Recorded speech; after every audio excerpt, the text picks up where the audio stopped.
What's going on, ladies and gentlemen? Welcome back to Auto Auction Rebuilds. It is that time again for the Copart walk-arounds. Oh, there's a Tesla. I wonder if we'll be able to, yeah, you know what? I think we might be able to look at that one. In fact, I think that one is on my list this week. We're not going to start out with that, though. I want to thank all of you for joining me, all of my loyal followers that always come back here to watch these walk-around videos. Now, I know there's some people out there that feel these videos are getting old, long in the tooth, and boring, but believe it or not, there's more people than not that actually enjoy the content. And I truly love getting out, especially when it's a beautiful day like this. It's like 68 degrees. I know I've got a jacket on, but the weather's been so weird. Cold, cold, cold in the morning, and then it gets really warm in the afternoon. And I didn't know which way to go, so I figured I'd be safe rather than sorry. I brought a jacket with me. So I'm just gonna wear this. We're gonna get started though. Thank you to Copart for allowing me to come out here and record this content. Thank you to all of you for watching. Let's get to our first car. Number one on my list is a 2006 Chrysler 300C. Now, I love the Chrysler 300. I've actually had one that looked just like this. It was the same year. Beautiful car. I put some exhaust on it, and that was all. I think I put a cold, never mind. I put a cold air intake, and I put like a header back or exhaust manifold back exhaust on it. The car sounded, ran, and drove phenomenal. It's a big car. It is a boat of a car, guys, but these things are just phenomenal to drive. And this car only has 38,000 miles on the odometer. That is impressive. That is really impressive. This is definitely a contender. Let's see what the body damage is. It doesn't look like there's really that much wrong with the gaps. Are looking good. Gaps up here look good on the A-pillar. The fender apron looks good as well. Looks like the body shop determined there was some damage up here on the core support or the header panel, whatever you want to call it. The hood is shut, so we'll have to open it. Looks like there's some slight damage to the condenser. I'm going to say, though, I don't see anything that looks like any fluid has spewed out of it. So this is completely reusable. This part right here, however, is broken, and that is going to be part of this this entire header panel, I'm sure. So unfortunately, because of this, you'll end up having to replace that whole header panel, but that shouldn't be too big of a deal. Frame rails look straight. The crash bar looks pretty good, although it did take a little hit right here, so you'd want to replace that crash bar as well. You've got your plastics that show to have been damaged. There's a broken tab here. I'm not going to replace this whole piece over one broken tab. This right here has a little bit of cracking. You can epoxy this back together. I mean, these are minor things. These are not things that are affecting the structural integrity of the car. But, you know, the insurance company has to return the vehicle back to pre-accident condition. So, you know, for them, they have to fix all this stuff. For you, if you want to buy this car for yourself, well, you don't have to. Okay, so we got lights in here. That's good. That light's broken. Fog lights look okay, I think. I'm sure the bumper is no good. Yeah, the bumper's got broken pieces all over it. The interior actually looks pretty nice, though. We'll come back and fire it up here in just a second. This is one that I'm pretty certain is going to start right up, probably with no issues at all. Hood opens right up. 38,000 miles. Wow. It's almost unbelievable. So your core support or header panel, I'm sorry, whatever you choose to call it, you call it what you want, I'll call it what I want. But it looks like it's very simple. It's made out of some kind of a composite material, and it bolts on here. This piece obviously is supposed to connect to here. It bolts on down here, and it looks like it's just an upper portion. So you have to take all of this off of here, unbolt it here. You have to get back here, unbolt it from here, and unbolt the fender from it, of course. And honestly, couple bolts up here, it looks like this whole thing, it clears the condenser and the radiator. So this upper portion, this header panel, is what I'm going to call it now, because it really is a header panel. This whole piece should just come off as one big assembly. It probably doesn't cost more than $150, maybe $300 tops for that header panel. Put the new header panel back on it, a new headlight or two, crash bar, new bumper. This car, I didn't see this, it's got a ding in the fender. Purely cosmetic, up to you. Do you want to fix that, or is it not worth it? Now, what I would do is if I could find another one of these in the same color, and this is a very popular color, very common color, you can just buy the fender. You know, it's not a big deal. Change the fender, change the header panel, headlight or two, crash bar, bumper. Obviously that fender's gone, so you need another fender for over there. Ooh, dang it, I didn't see that either. Okay. Every time I turn around, there's a little bit more. They checked something with this rim. This rim needs to be replaced. So that's going to cost a little bit of money, but nothing too serious. I would say all in, if you can find the body panels in the same color, which I'm pretty certain you can, lights, everything that you need, it's going to need an alignment, obviously. I'd say you could probably get this thing put back together completely, $600, $1,000 tops. I mean, $1,000 tops if you can find it in the same color. And with 38,000 miles on the odometer, that's nothing for this car. Nothing. I had almost 180,000 on mine when I sold it, and it was still running strong when I got rid of it. Oh yeah. Oh, this one is solid, man. She's solid. Let's put it in gear. Got the wood grain.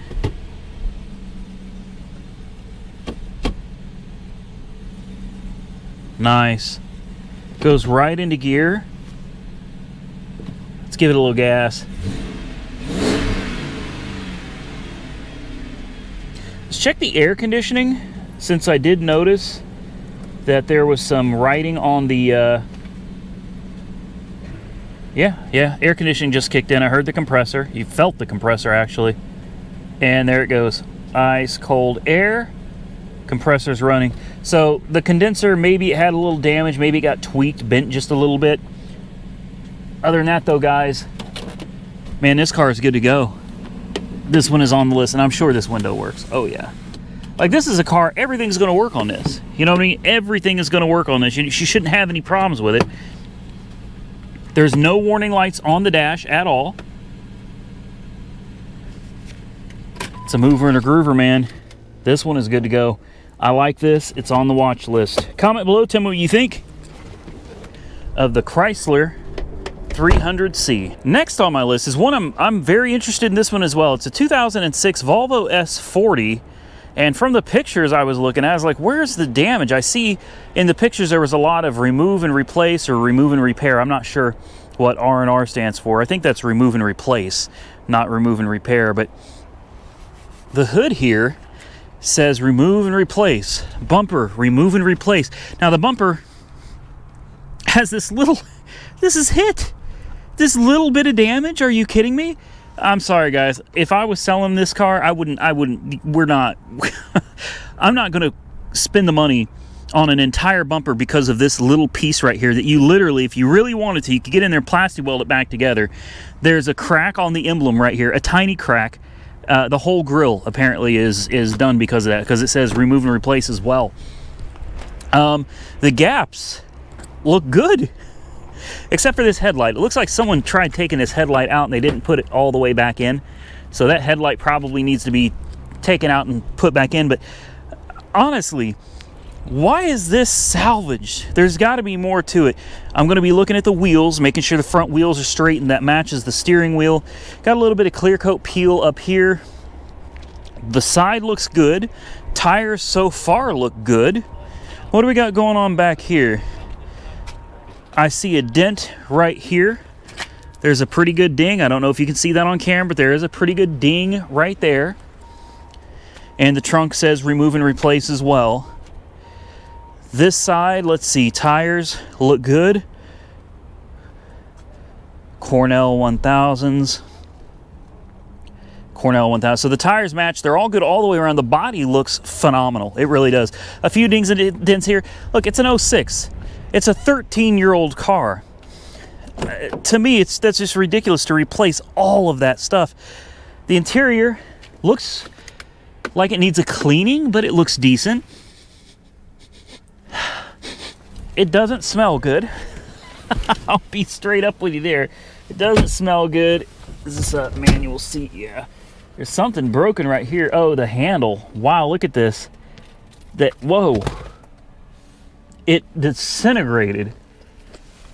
Okay, so that used to be like the oh crap handle, right? It literally disintegrated. It looks like this one is doing the same thing, so I'm not going. I was gonna say I'm not gonna mess with it. I was just touching it. Okay, so these handles are obviously trash. I'm betting that's a common Volvo problem. It's an automatic. I wish it was a stick. Let's pop the hood real quick, if we can find the hood release. Take a look at the back seats, see how that looks. Not too bad. It's a small car. I believe this is a 5-cylinder. Obviously, I'm guessing that window's got some problems. Let's see what everything looks like under here. The hood's a little sticky.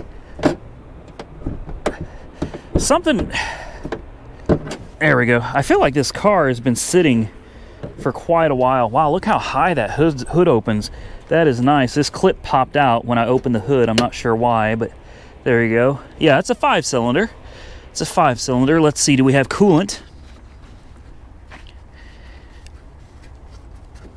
Actually, it doesn't look like there's any coolant in it at all.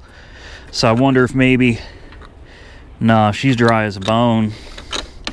I mean, the overflow is dry. That doesn't mean the engine is dry, but I would be curious to see if there's actually any coolant. Yeah, this thing looks like it has just been sitting for a long time. Dang. The more I come out here and screw at this car, the more I'm thinking I should stay away from it. Oil looks good. It's dirty, but the oil does look good. Let's check the cap here. Very dry on the inside.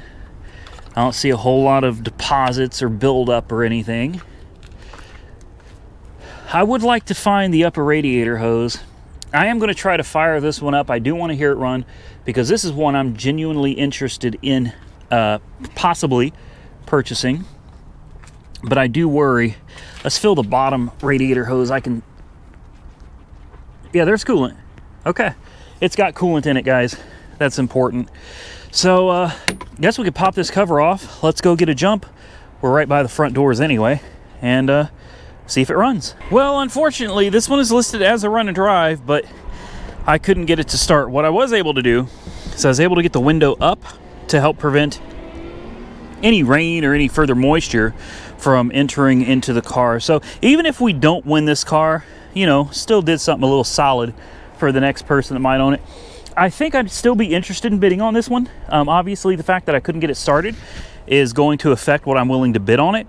But I also noticed the gas gauge is pegged out underneath the empty mark. So there is a real possibility that this car just doesn't have any gasoline in it at all. I thought about trying to pop the, it's all electronic and the battery's totally dead. Yeah, I was gonna try to pop the gas tank and maybe listen in there and see if I can hear gas. I think it's empty, so we'll keep that in mind. Next on my list is a 2017 Genesis G90. I keep thinking of Genesis as Hyundai, even though I know they kind of split off and Genesis is its own brand now. But I mean, I just can't help but think of Hyundai when I think of Genesis. The Hyundai Genesis. Always loved them. I've never seen a G90 before. Well, this thing's got some massive wheels. Does it not? Look at the double ball joints up here. I have never seen double ball joints on a control arm before, but I guess that's because it looks like they are actually, instead of making one control arm that goes all the way around, you have a control arm that goes this way and a control arm that goes this way. So I guess that gives more flexibility to the wheel, which is going to equate to a more comfortable and probably a more stable ride. That's very intuitive. I like that. 29,266 miles on the clock on this one. It's listed as a run and drive. I don't think we're going to try to start this one, though. The front end is crunched pretty good. I'm going to bet that the body panels are made out of aluminum. Yep. No, I don't know. I'm just trying to look like I know. I have no idea. So that door is obviously trashed. This door's got some damage. The rear quarter has a little bit of damage. Nothing too bad. Doors aren't such a big deal. The back end looks good. 5-liter H-track. This side looks good. Quarter's good. Doors are good. Roof is good. A-pillar. This says repair. And I know somebody that could fix this. Mike Weirdbeard, he could handle that no problem. This fender actually looks good. The body lines look good. So obviously the hit was really on this corner of the car right here. So the bumper's trashed. Everything back here is going to be trashed as well. Yeah, see, there's no air filter. Look at all the debris building up inside that throttle body. I mean, I'm sure somebody's going to come out here and fire it up. Dang, that sucks. I wouldn't want to suck all that gunk into the engine. How things look here, the fender apron is bent. You can see the seam sealer right here has split, or the bond material there has split. It's been bent down, so you're definitely going to need the apron, which, as you can see right here, is pretty easy to get to. It doesn't look like the A-pillar has been damaged at all. Everything over here looks good, so it's just a matter of, thank you, Mike Weird Beard, for teaching me some of this stuff. But you got some spot welds all through here and up here, and it looks like some more right here. And the fender apron comes off, so you got to replace that fender apron, which honestly they've already done half the work for you. Then you've got your header panel. So actually, this is probably a core support because it is actually holding in the radiator and condenser. So you're going to need this entire core support. So all of this is going to need to be replaced. I don't know if it comes with brackets or not, or headlights and all that other stuff. So just assume you're probably going to need the headlights. If you're lucky, that one is in there in the car somewhere, if you're lucky. And you might be. Let's see. No, I don't see anything here. What about in the trunk? Dead as a doornail. And I'm not going to try to start this one. I won't do it. I'm not even going to try to get a boost. You're going to need that pre-tensioner. Seatbelt's going to need replaced. That's blown. Driver airbag. Luckily, passenger airbag is not blown. Knee bolster bag is blown as well. Honestly, this isn't that bad. This isn't that bad. And this damage right here and right here, I do feel a slight bend. That's not something I would worry about. This is again what I'm talking about with Copart, guys. You can get a car, it's going to need a windshield too, in the hood, obviously. I mean, you can see, without me telling you, pretty much everything this car is going to need. And that's the beauty of it. It's already been torn apart, so you know what you're going to need. You can buy this car at a fraction of what you would pay somewhere else, and you can fix it yourself. And you get a lot of satisfaction out of doing this type of stuff yourself, guys. It feels good when you finish the project, you get it done, you can stand back and really look at, enjoy, and experience all the sweat and labor that you poured into your new car. Next, ladies and gentlemen, how about a DIY gang build?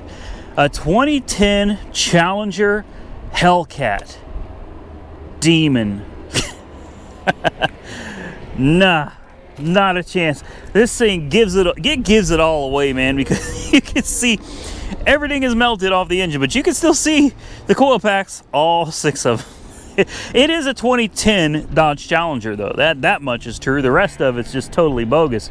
What's crazy to me is this looks very similar to the Hellcat that DIY gang did, does it not? It's got damage in the front. It's got very similar damage to the roof right here. I mean, I look at this car and I'm like, all right, I saw DIY gang do it.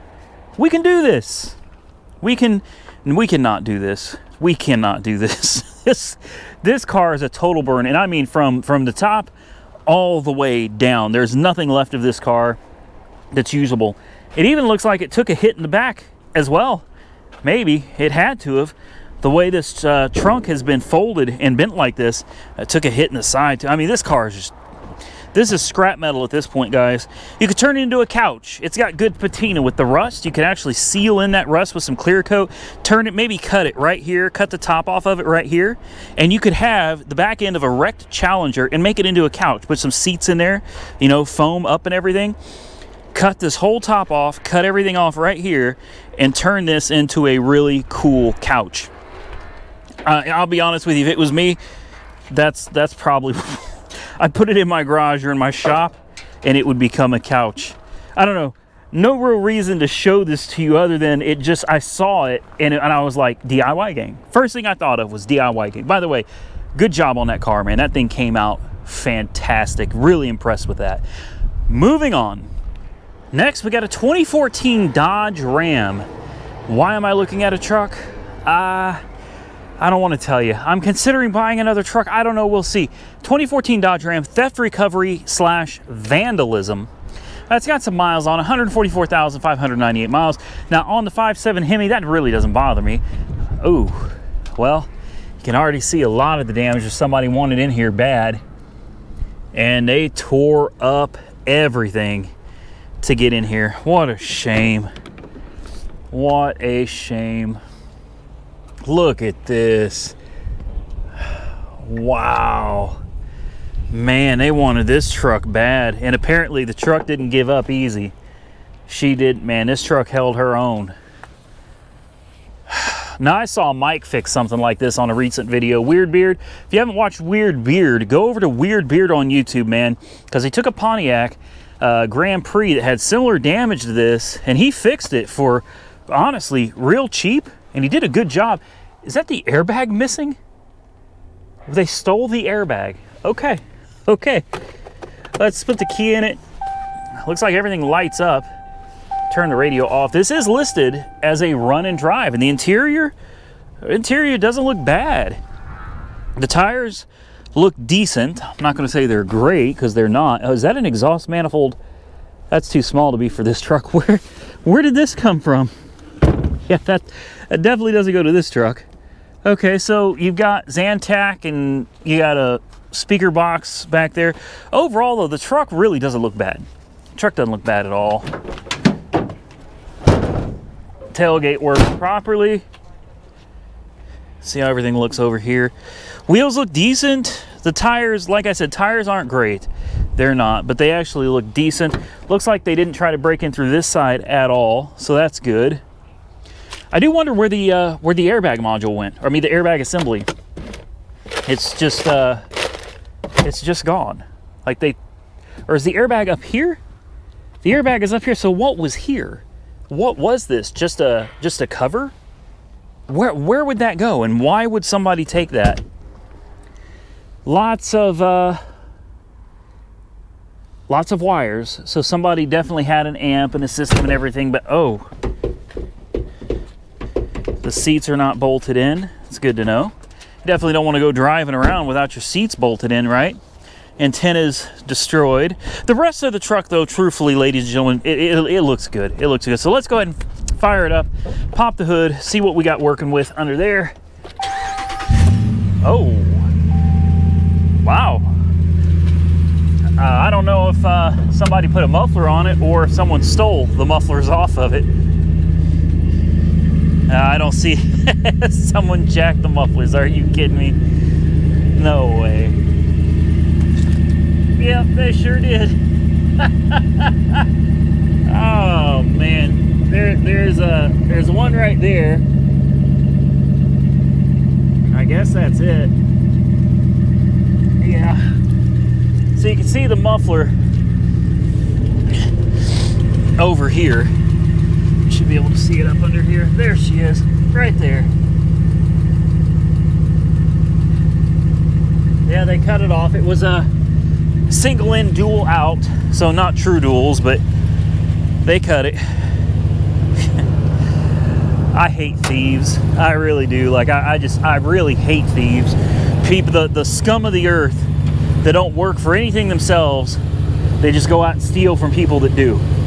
You know, steal from people that go out and earn a living and work and pay taxes. Meanwhile, these people wait for an opportunity to jack you for the stuff you worked hard for. Check the tranny.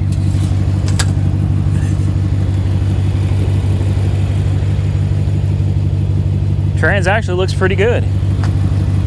So with 144,000 miles on it and the fluid looking that good, somebody has serviced the transmission on this for sure.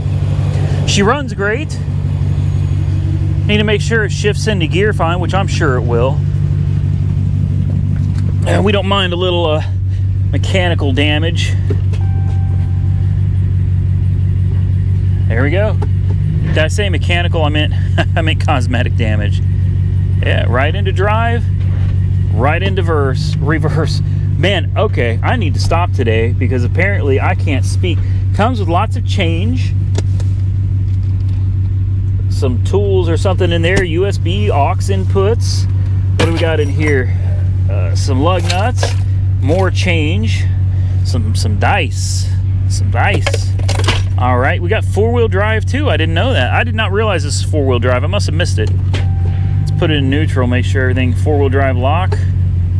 Oh yeah, yeah. Let's try 4 low, back into neutral real quick. Or does this one require in park? Shift in progress. Oh yeah. Woo, okay. Let's turn it back to 2-wheel drive. Neutral. Come on. There we go, back in 2-wheel drive. Yep, okay.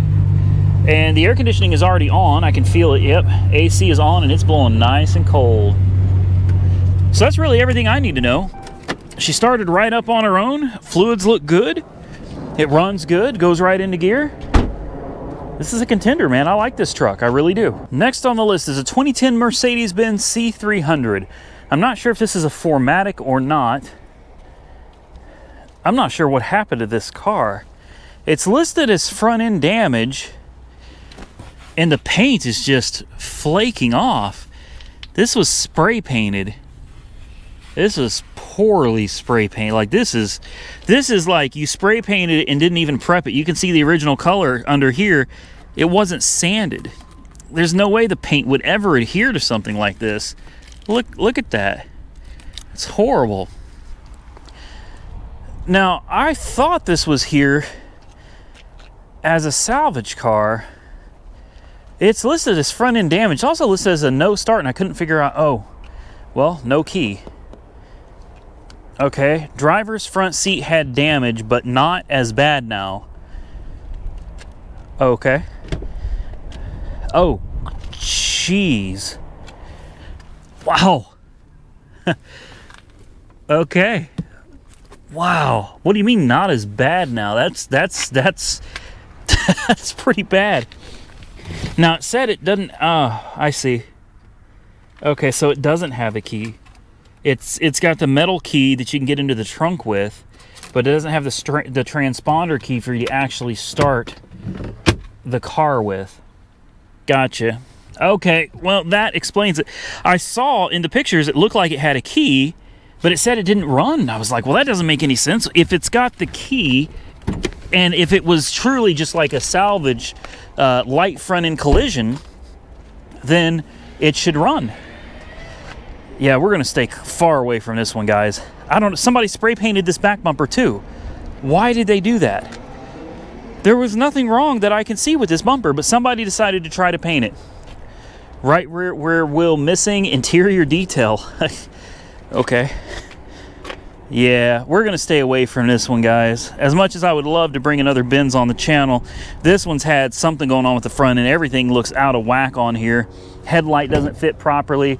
There's no key, so I mean, we don't know if this thing's gonna run or not. Yeah, I don't think so. There's some weird stuff going on with this car. The front bumper is not fitting on there right. Someone spray painted it when it already matched the color of the car, which doesn't make any sense. Someone spray painted the back bumper. The seat's got a giant rip in it. The hood does not fit at all. I mean, the hood is literally overlapping on this side. Look at this. Look at the overlap here. That is insane. So I don't know what the story is on this car, and at this point, I don't care. Speaking of Mercedes, next we have a 2011 ML350 4MATIC. I love the MLs, especially this generation. I think they really modernized it, man. Really gave it a nice new facelift. The whole vehicle just looks so much better. I love the little fins they've got running up here. It looks phenomenal in my opinion. It's low miles, 107,000 miles. Unfortunately, this one is a flood vehicle. And hey, while I love flood cars, I don't so much care for flooded Mercedes. A lot of times, in fact, I don't think it's a lot of times. I think it's all the time.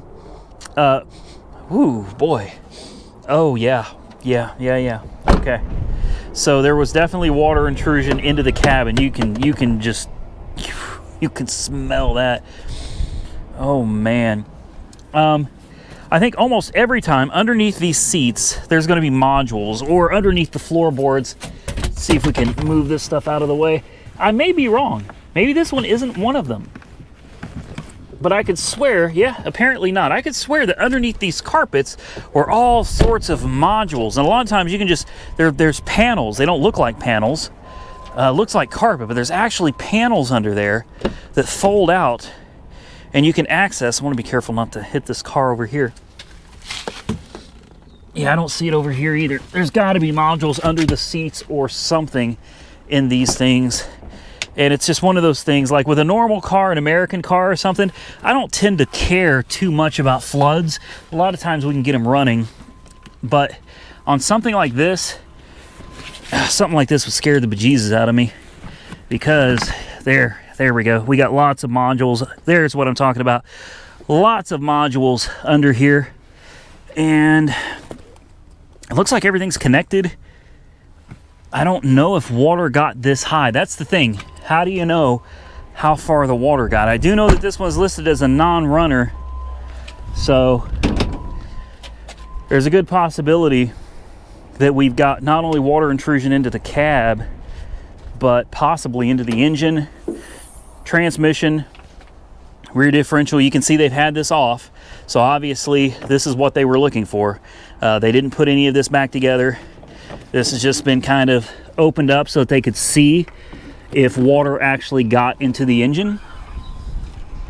And I mean, while you can't really see anything from right here, I'm going to guess that because they just kind of threw everything back together and sent it down the road, most likely there was water intrusion into the engine as well. Now here's the oil dipstick. This can sometimes tell you, but not always, if water got into it.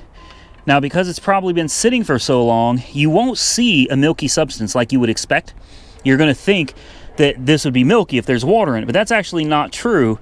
You're just going to look and see that the dipstick is so far overfilled, you know that there's water in it. The dipstick on this is filled way above where it should be. And keep that in mind, ladies and gentlemen. If you're considering a flooded car and you're feeling like taking a chance, you want to take a risk, just keep that in mind. Just pulling that dipstick alone, the oil's going to look perfectly fine, because oil and water separates, and these things have been sitting here for months usually. So when you pull that dipstick out, it's going to look like oil. The problem is it's going to be overfilled, and that is your cue to just walk away. Obviously, we're not going to try to start this one. I just wanted to show you an example of a flood car that and what I look for when I'm looking at a flood car. Last but certainly not least, a 2001 Buick LeSabre, one of my favorite older generation GM cars. This one is listed as only having 31,438 miles on the clock. And yeah, I'm interested in it. You know, I love my old school GM, man. I really do. It's kind of crazy to say old school talking about an 01. But I mean, that's the way it is. So the tires look good. The rear are uniroyal tire paws. The tread on this side looks great. Tread on this side, uniroyal tiger paw as well. Tread looks good there. The front tires, I think, are different. Front tires are Primewell, but they got good tread as well. The body is in extraordinarily good condition for the age. I mean, even the headlights, man. The grille has a little bit of a, you know, you can replace the grille, no big deal, but the grille's definitely broken there. The bumper has a tad bit of damage right here, so you may want to replace the bumper. I don't know, man. This is a donation. So what does that tell me? It tells me this was grandma's car. This is grandma and grandpa's car. They went to church on Sunday. They probably bought it brand new in 2001. It's probably a one owner. And it's probably been well maintained for all of that 30,000 miles that she's got on the clock. Guys, this is auto auction rebuilds right here. It truly is. Whoa, what was that just hit me? OnStar? I didn't know they had OnStar in 01. Now, of course, OnStar is not going to do you any good anymore. That's been discontinued. I believe that was an old analog system. Oh, it's not going to start, is it? It's going to start? Really? Whoa! Whoa! I didn't even attempt to start it before we got on camera or anything. Like, nothing. Let's check out the lights. We got any warning lights? Nothing. Listen to this bad boy. Let's turn on air conditioning. Let's turn on recirculate, and let's turn max on. Yeah, I heard the compressor kick in. There should be no reason for anything on this car to not work with the mileage. Check the locks. Well, I say that, but this lock doesn't seem to be functioning. Let's try the key fob. Key fob doesn't seem to be working either. The unlock works, but the lock on the key fob does not seem to be working. That pops the trunk. That window works. That window works. That window works. And that window works. And the trunk just popped for us. Let's pop the hood as well. Air conditioning is nice and cold. Look, we've got Eucerin, Smoothing Essentials, okay, lotion, Purell. You got a candy cane. Was that Listerine? This just screams older people. The ashtray looks like it was used for dang it, I just dumped it. Well, luckily it was only used for light garbage. It appears there's only light garbage. Power outlet down there doesn't look like it's ever been used. Let's see if anybody's ever lit a cigarette. Yeah, they have. They have lit a cigarette in here, or a stogie. Not the end of the world. You got a little bit of peeling back on the dash here, and a little bit of it up here as well. I don't know how well you can see that, but that's fairly common. You could probably find some type of glue and force that back on there. Glove box is empty. Man, she just runs so good. So good. I wonder what this one's gonna bring. Look at that trunk. My goodness. Wow. Wow, there's a lot of room in here. Let's see if it's still got its spare. If we can lift up. Somebody's definitely been messing around in here. All right, it's still got a spare. The spare still has air in it, so that's good. It looks like somebody's been fiddling with the amps back here. That's what this cover is for. This cover actually covers up all of these amplifiers and everything. There's a can of Dr. Pepper that is literally about to blow right down there in the corner. So I'd be curious, either somebody disconnected OnStar, because I believe one of these is your OnStar system. I think it's that one, and I think that one over there is the stereo amplifier. I believe this has the Concert Sound 2 or Concert Sound 3. Concert Sound 2. So the radio may or may not work. Let's go ahead and give that a try, since it looks like somebody... Yeah, it works. With MDL technology. Pick up the phone. It's got a cassette in it. It's got a cassette. Are you kidding me? Main Street, Jumping at the Woodside, Hamps Boogie Apple Honey. Battle of the Big Vans, Volume 2. Oh my goodness.